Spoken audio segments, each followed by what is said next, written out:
question now is on Article 1 of the resolution, impeaching President Donald J. Trump for abusing his powers. The clerk will call the roll. That was Friday morning as the House Judiciary Committee voted along party lines to impeach President Donald Trump, not only on abuse of power, but also obstruction of Congress. Next week, we expect the president to become only the third president in our nation's history to be impeached, joining Presidents Andrew Johnson and Bill Clinton. President Richard Nixon resigned before the full House could vote to impeach him. Most observers believe President Trump will be acquitted in the Senate early next year. But before we get there, let's take a step back and look at the case against the president. Joining me this morning is former U.S. Attorney Guy Lewis, who was also part of then Special Counsel Ken Starr's investigation of Bill Clinton. You've also regularly seen him on Fox and CNN and MSNBC, and we're just so happy you've deigned to do local television for a few moments. I'm a big fan. Jim, you know I've followed you for a long, long time. Thanks for having me. All right, so like I said, I want to, before we start getting into the legal aspects, picking apart, I want to, because there's an element in the law that juries are supposed to use common sense. So I just want to take a step back, and to me, this case boils down to a simple question. Do you or do you not believe that the president attempted to use his office to try to get the Ukrainian government to open an investigation into the Bidens so that it would benefit his campaign politically, that he would get a direct benefit from that?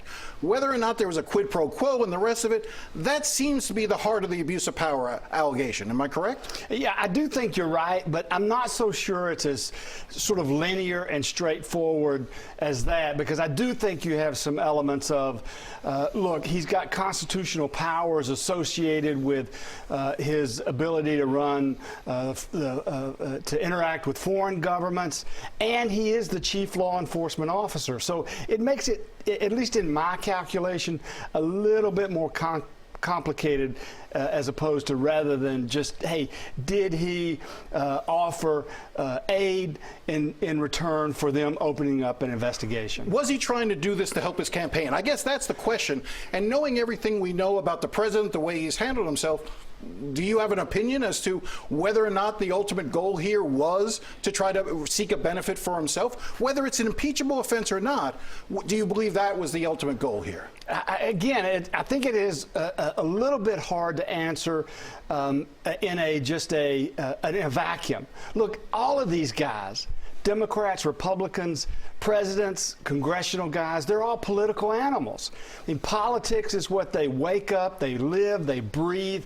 So it's hard to kind of slice that and cut that out of the mix and say, well, let's try to figure out what his motive is. His intent. His intent. Which is very difficult always in any sort of case. Exactly. And look, you make a great point in terms of the prior impeachments. And I think it's fair to go back. Look, we're lawyers. We go back and we look at other cases, prior cases, whether it's Nixon, Johnson, as you mentioned, or Bill Clinton. Bill Clinton. And, you know, I'm drawn, for example, to Clinton, where to Nixon, where to answer that question of intent, you had the president's own lawyer who turned and wound up giving evidence and could speak to exact discussions that he had with President Nixon, which made his intent very clear in that case. And that goes directly to the heart of the second article of impeachment, which is obstruction of Congress, which is the question as to whether or not, by forbidding people from coming forward, by providing documents, by providing those very witnesses. So you make the likening of John Dean. John Dean appeared in the Nixon Watergate hearings, and he was able to sort of speak to the president's mindset and what the president knew and how he knew it and how he viewed it. Well, here, you know, the attorneys, whether it's Don McGahn, not in a previous case, or Pat Cipollone, isn't allowing people to talk. You don't have John Bolton, who would have been intimately familiar with it. Pompeo, Secretary Pompeo, Secretary Perry.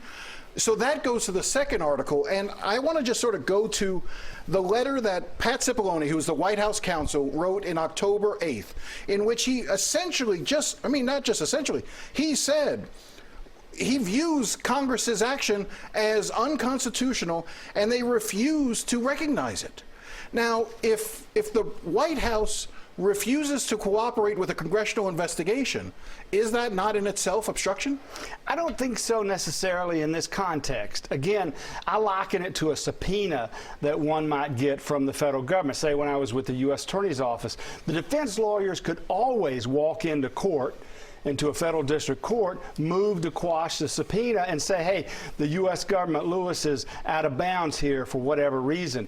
In this case, and one of the big arguments, of course, that the Republicans are making, like it or not, is that we wanted to go and we wanted to argue this executive privilege issue, among others, but that's the big one, executive privilege. Except in the letter in which he says he refuses to cooperate, Cipollone doesn't cite executive privilege. He doesn't say he just is. It's a blanket. We will not cooperate. We will not turn over any records. We will not provide any witnesses to testify. We will give you nothing.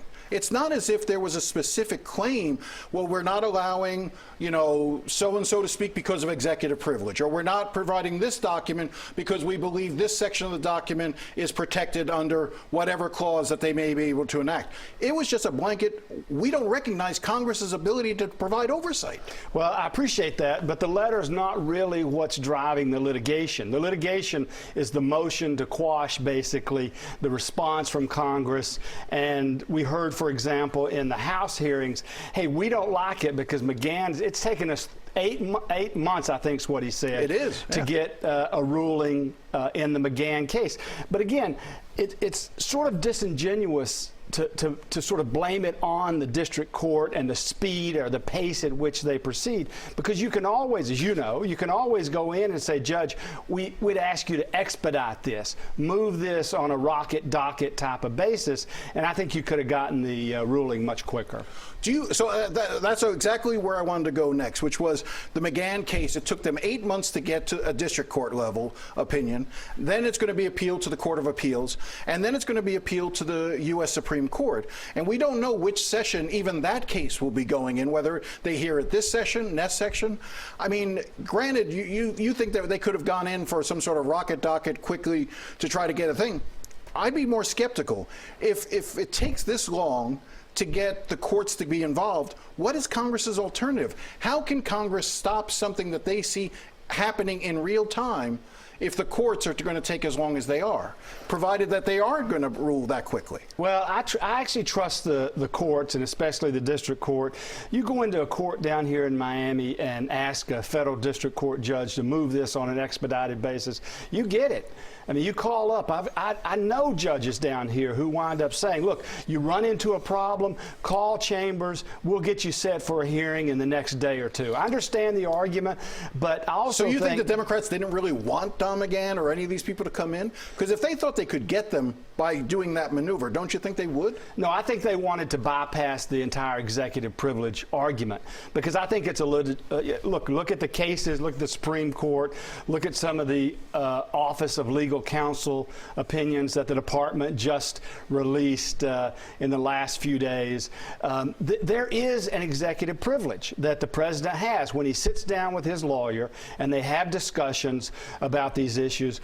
Just like an attorney-client privilege, it exists, and it has to be respected. Does that extend to the Secretary of State? Does that extend to the acting chief of staff, the Secretary of Energy, all these other individuals? Good questions, and probably not as good in terms of the argument that exists. So it depends on how broadly the Supreme Court would interpret the executive privilege. Listen, there's only been a handful of cases. A couple times it's gone up to the Supreme Court, Nixon being the most recent example of it. It went up in Clinton, but not exactly in the same posture. But if you think about so you were involved a little bit with obviously with Ken Starr and the Clinton in the early phase of the investigation, not the impeachment. I was more involved with Judge Starr on other matters, and not necessarily in the impeachment proceeding. Right. But just in terms of watching that, Clinton certainly tried to keep things, he didn't really want to testify. He got that case went to court, was eventually ruled that he did have to testify.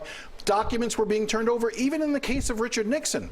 Nixon turned over records. Nixon allowed people to testify. Does it say anything to you that the president is refusing to even allow his people to testify? Well, he's clearly taking a hardball to fastball to the head approach. And look, I'm not in favor of all or nothing type of decisions. I think probably you could have allowed some people to come in and testify. You could have turned over some documents. But look, he drew the line in the sand. The president and his lawyers have made the case, like it or not, believe it or not, their position is that this entire investigation is illegitimate, that it's political beyond the bounds of constitutionality, and we want to raise those issues through the courts and to the Court of Appeals. But if that position holds, and now we've seen that it has held, and he's going to be probably acquitted in the Senate, more than likely be acquitted in the Senate, what does that do to the long-term ability of Congress to hold the president accountable? Well, Congress, look, I've always said that prosecution and politics don't mix. And that's what we're seeing. We're seeing a clash of Congress trying to basically act as investigators, as prosecutors, as a grand jury, if you will, and trying to put evidence before it.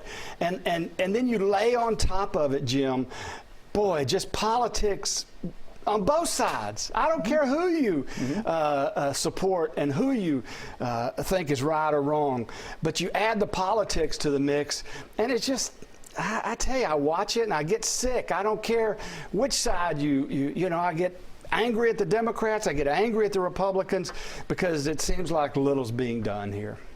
Guy Lewis, I thank you very much for your time. We'll have you back during the trial. We'll see. It'll be interesting. All right, we'll be right back after the break.